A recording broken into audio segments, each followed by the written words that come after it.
मोनिका और तुषार इन दोनों ने भागकर शादी कर ली। मोनिका मात्र 20 साल की और तुषार 25 साल का था। मोनिका अमीर घर से थी और तुषार मध्य वर्गीय था। मोनिका के घर वालों को इस रिश्ते से विरोध था। सासू माँ सीधे दिल में उतर जाएगी। एक कहानी उसके पिता को मोनिका के लिए अमीर लड़का चाहिए था। वैसे भी मोनिका के पापा के मुताबिक उसकी शादी करने की उम्र भी नहीं थी। थोड़ी सी समझ आने पर वह तुषार को भूल जाएगी, ऐसा मोनिका के पिताजी को लगता था। तुषार के माता पिता को इस शादी से कोई दिक्कत नहीं थी। मोनिका की पढ़ाई पूरी हो और तुषार को भी अपने करियर पर अच्छे से ध्यान देना चाहिए, ऐसी उनकी इच्छा थी। बाद में वक्त आने पर वह मोनिका के माँ पापा से बात करेंगे, ऐसा उन्होंने तुषार को बोला था। एक बार मोनिका और तुषार को बाहर घूमते हुए मोनिका के भाई ने उन्हें देख लिया।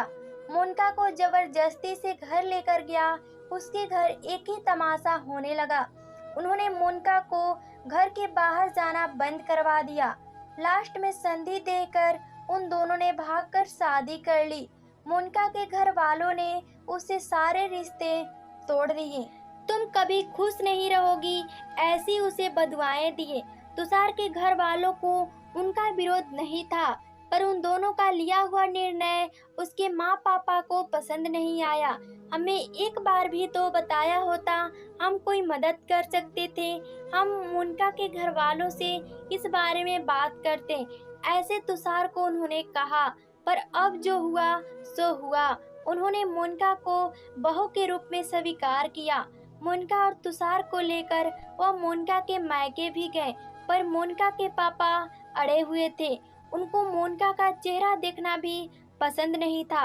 पापा के खिलाफ जाने में माँ की हिम्मत नहीं हो रही थी। मोनिका के लिए अब मायका पूरी तरह से छूट गया था।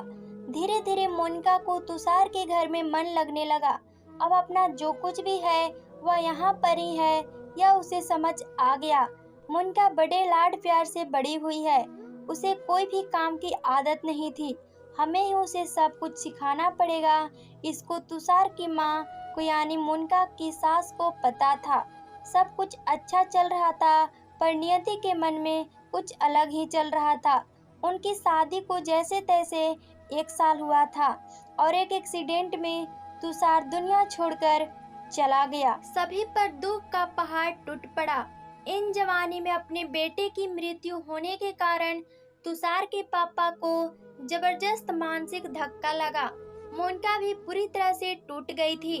अभी तो उनकी गृहस्थी शुरू भी नहीं हुई थी। मोनिका के मायके वालों को भी यह बात मालूम पड़ी। तभी मोनिका के मायके वाले कोई भी नहीं आए। तुषार की माँ इन सब में धैर्य से बर्ताव कर रही थी। तुषार के अंतिम संस्कार का कार्य निपटा कर उन्होंने मोनिका को उसके मायके छोड़ आने का निर्णय पक्का किया।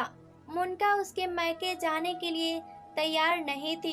उन्होंने मोनिका को बहुत समझाने की कोशिश की कि बेटी तुम्हारे सामने पूरी जिंदगी पड़ी है, इसे बर्बाद मत करो। मैं बात करूंगी तुम्हारे माँ पापा से, जरूरत पड़ी तो उनके पैर तक पकड़ लूंगी।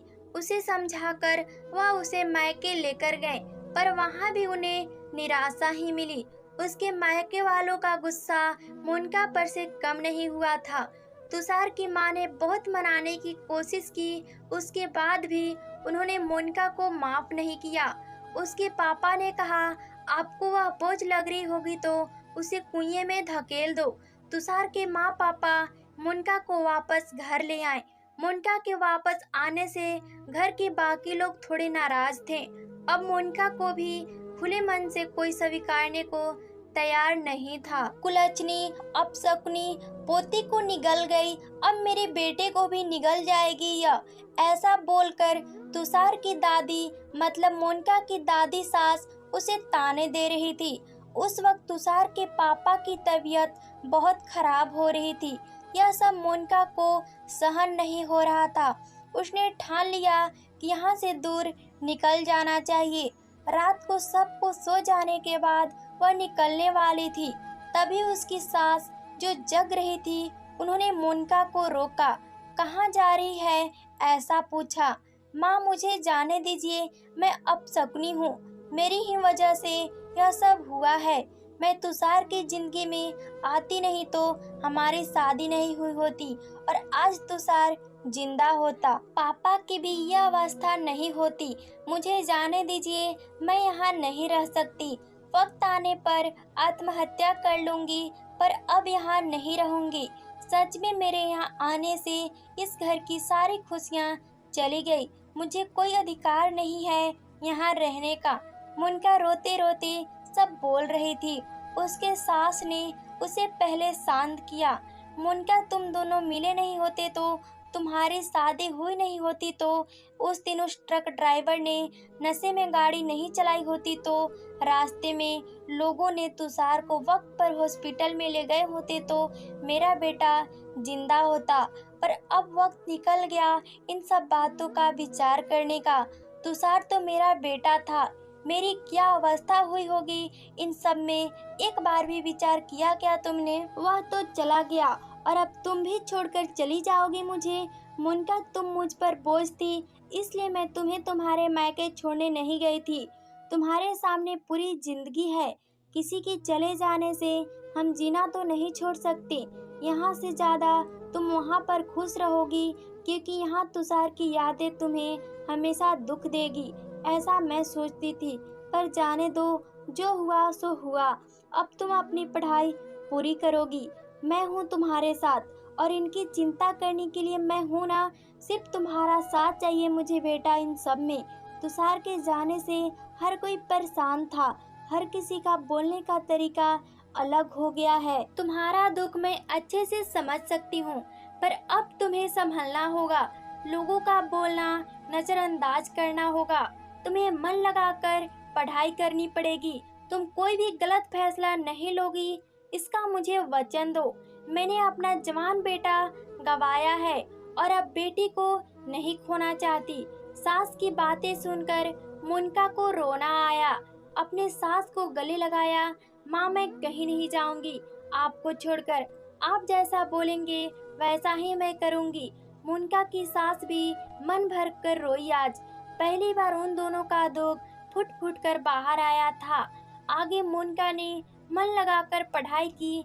बहू नहीं, वह उस घर की बेटी बनी। बहुत सारे ताने, बुरी बातें सुने। उसके हर एक राह पर उसके सास उसके साथ थी। वो दोनों एक दूसरे की ताकत बनी। मुनका आईएएस अधिकारी बनी। अब उसे दोष देने वाले लोगों का मुंह बंद हो गया। मुनका के मायके वालों को भी यह खबर पता चली। उसके पापा के सिवा मायके के बाकी लोग उसे पूछने लगे थे। सास ने अच्छा जोड़ीदार चुनकर मुनका की दूसरी शादी करवाई। शादी के बाद भी मुनका अपनी इस माँ को कभी नहीं भूली। सास की अंतिम काल में भी मुनका रात दिन करके सेवा में हाजिर होती थी। सास के रूप में मुनका उसकी जिंदगी खरे अर्थ से जीना सिखाने वाली माँ उसे मिली थी। पर सच में मुनका के सास जैसी ऐसी कितनी समझदार औरतें इस समाज में हैं, जो एक चौखट से बाहर जाकर सोचती हैं और दूसरों का आधार बनकर उनका जीवन सफल बनाती हैं। दोस्तों, इस कहानी को देखने के लिए आपको तहे दिल से धन्यवाद। वीडियो पसंद आई हो तो एक लाइक जरूर करें। धन्यवाद।